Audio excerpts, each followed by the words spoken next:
장필구 기자, 다큐온에서 4대강 사업으로 인해 여전히 갈등이 일어나는 가운데 흐르지 못하는 강과 다시 흘러야 하는 강에 대해 들여다봤다. 4일 KBS1 다큐안에서는 우리의 강에 대해서 들여다본 다시 강을 생각하다 편을 방송했다.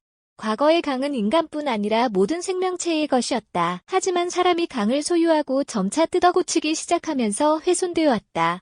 특히 강을 완전히 바꿔놓은 MB정부의 4대강 공사가 많은 변화를 가져왔다. 특히 8개의 보가 설치된 낙동강은 심각한 녹조 사태로 국민 건강까지 위협하고 있는 상황이다. 한 정부는 4대강의 자연성 회복을 목표로 삼고 있으나 반대에 부딪히면서 추진 단계에 그치고 있는 상태다. 반대 입장은 이렇다.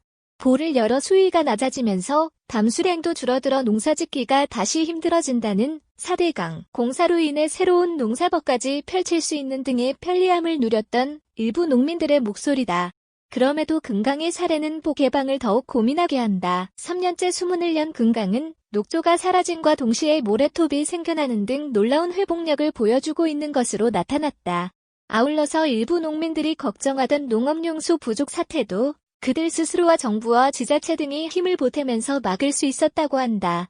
국립환경과학원 금강물환경연구소의 윤조희 연구사는 완전 개방 기간이 길었던 세종보와 공주보에서 녹조가 감사하고 하상 퇴적물에서 모래 함량이 증가하고 유기물질이 감소하는 것으로 조사됐고, 특히 기상, 수문 조건이 평이했던 2019년도의 경우에는 완전 개방된 세종보, 공주보에서 예년 대비 유해남조류, 녹조, 세포수가 큰 폭으로 감소해서 보, 건설일의 최저치를 기록하기도 했다고 설명했다. 그동안 4대강은 갈등과 대립의 장이 되며 수많은 목소리 속에 둘러싸여 제자연화를 이루는데 어려움을 겪고 있다.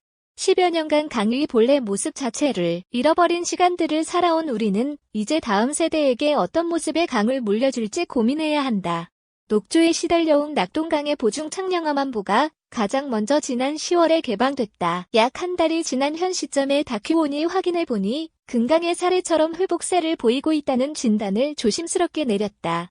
강은 마치 자연 그대로 흐르게 두면 아름다웠던 옛 모습을 다시 기억해내는 모양새다. 박용훈 사진작가는 우리 인간을 위해서 그리고 같이 살아가는 지구의 생물들을 위해서 어떻게 해야 되느냐 하는 건데 결국은 강을 원래의 모습대로 강이 강다운 모습대로 가게 해야 한다. 일시적으로 문제가 있을 수는 있다. 그런데 그것은 충분히 해결할 수가 있고 해결해야 되는 거다. 그러나 강을 막아놓은 상태에서는 해결할 수 없는 것들이 있다는 것이라고 주장했다. KBS1 시사교양 프로그램 다큐온은 매주 금요일 밤 10시 50분과 토요일 밤 11시 40분에 방송된다.